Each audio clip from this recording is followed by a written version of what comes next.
سیدنا فاروق اعظم کے حکومتی کارنامے۔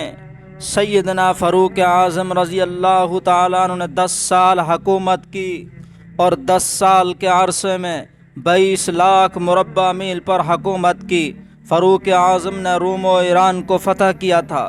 فاروق اعظم نے 4000 مساجد تعمیر کرائی تھیں، 900 جامع مسجد تعمیر کرائی۔ ہر مسجد کے اندر امام کا تقرر، مؤذن کا تقرر، خطیب کا تقرر اور ان کی تنخواہ مقرر کی، اور قرآن مجید کی تعلیم کا انتظام کیا۔ 36,000 بچوں نے عمر بن خطاب کے دور میں الحمد کے الف سے لے کر والناس کی سین تک پورا قرآن مجید زبانی یاد کیا تھا۔ یہ سب کا سب فاروق اعظم کا صدقہ جاریہ تھا، اور یہ تمام محکمے فاروق اعظم نے ایجاد کیے ہیں: محکمہ ڈاک، محکمہ انہار، محکمہ فوج، محکمہ پولیس۔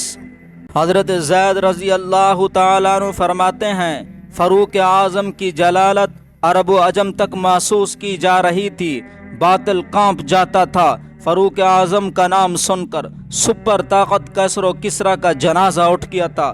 خط لکھتے ہیں تو دریا تعمیل کرتے ہیں، پیغام دیا تو ہواؤں نے تعمیل کی، پانی کا چلو پھینکا تو آگ بجھ گئی، کانپتی ہوئی زمین پر ٹھوکر ماری تو زلزلہ تھم گیا، اور کہا کرتے تھے کہ لوگو، آج مدینے کے اندر اگر کوئی پیاسا کتا بھی مر گیا، کل قیامت کے دن عمر سے پوچھا جائے گا، عمر حکومت تیری ہوئی تھی۔ اور عظمت کا یہ عالم تھا۔ حضرت زید رضی اللہ عنہ فرماتے ہیں، اسی عمر کے کرتے پر 17 ٹاکیاں لگی ہوئی تھی، اس کندھے سے لے کر اس کندھے تک 4 ٹاکیاں کپڑے پر چمڑے کی لگی ہوئی تھی۔ خالی زمین پر سو جاتے تھے، نیچے پتھر رکھ کر 22 لاکھ مربع میل کا حکمران سو جاتا تھا۔ خاک سے پیار کرتے تھے، رات کو مسلح پہ ہوتے تھے، دن کو گھوڑے کی پشت پر سوار ہوتے تھے، رات کے وقت مدینہ کی گلیوں میں پہرا دیتے تھے تاکہ اپنی رعایا کے متعلق خبر رکھ سکیں۔ فاروق اعظم رضی اللہ تعالیٰ عنہ نے ایک بار اعلان کر دیا کہ دودھ میں کوئی شخص ملاوٹ نہ کرے۔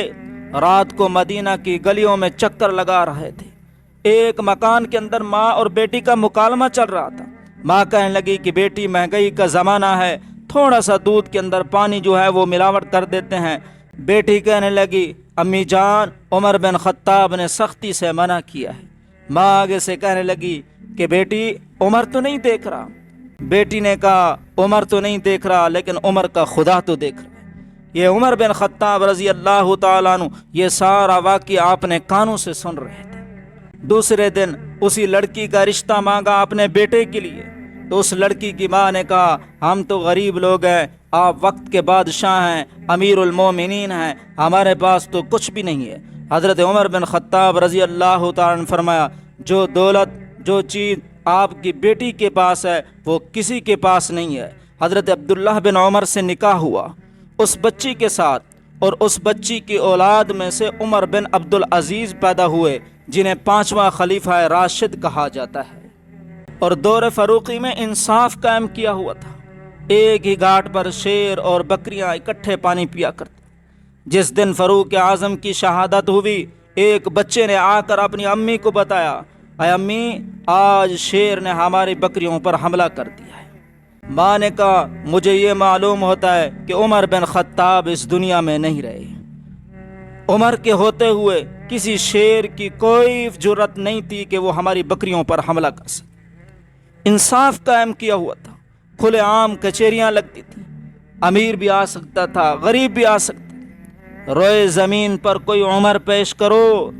قیصر روم بادشاہ نے اپنے ایک قاصد کو بھیجا عمر کی طرف، 3 چیزیں دے کر۔ ایک زہر کی شیشی تھی، دوسری خوشبو تھی، اور تیسری خوبصورت لڑکی تھی۔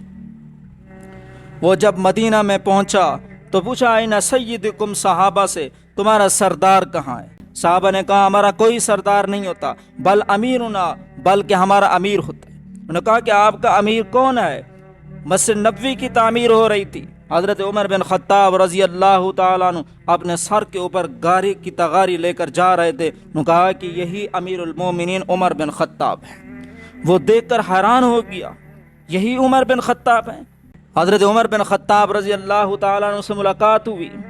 اس سفیر نے پوچھا، آپ کا کوئی سیکورٹی گارڈ نہیں ہے؟ آپ کو کوئی ڈر نہیں لگتا؟ فاروق اعظم نے فرمایا کہ مسلمان صرف خدا سے ڈرتا ہے، اور جو خدا سے ڈرتا ہے اس سے ساری خدائی ڈرتی ہے۔ پوچھا کہ کیسے آنا ہوا؟ اس نے کہا کہ قیصر روم بادشاہ نے مجھے یہ 3 چیزیں دی ہیں آپ کو دینے کے لیے۔ پہلی چیز یہ خوشبو ہے، حضرت عمر بن خطاب رضی اللہ تعالیٰ عنہ جو مسجد نبوی کی تعمیر ہو رہی تھی وہ خوشبو اسی کے اندر ملا تھی۔ دوسری چیز فرمایا کہ یہ خوبصورت لڑکی ہے۔ حضرت عمر بن خطاب نے پوچھا ان مزدوروں میں سے کس کا نکاح نہیں ہوا؟ ایک نے ہاتھ کھڑا کیا، عمر بن خطاب نے اس کے ساتھ اس کا نکاح کر دیا۔ تیسری چیز زہر کی شیشی تھی۔ اس نے کہا کہ میرا رب قیصر نے کہا جو اس کو سونگھتا ہے وہ مر جاتا ہے۔ عمر بن خطاب نے اس کو پکڑا اور پکڑنے کے بعد یہ دعا پڑھی، بسم اللہ الذی لا یضر مع اسمہ شیء فی الارض ولا فی السماء وہو السمیع العلیم۔ ساری کی ساری پی لی، وہ دیکھ کر بے ہوش ہو کر گر پڑا۔ جب ہوش آیا تو عمر بن خطاب نے پوچھا کہ تو کیوں بے ہوش ہو گیا تھا؟ اس نے کہا کہ میرے رب نے کہا جو اس کو سونگھتا ہے وہ مر جاتا ہے۔ عمر بن خطاب نے کہا میرا رب جب تک نہ مارے دنیا کے اندر کوئی طاقت اس کو مار نہیں سکتی۔ وہ واپس گیا اور جا کر بتایا کہ تم عمر کا مقابلہ نہیں کر سکتے، میں خود دے کر آیا ہوں۔ رات کو وہ مسلح کے اوپر ہوتے ہیں اور دن کو گھوڑے کی پشت پر ہوتے ہیں۔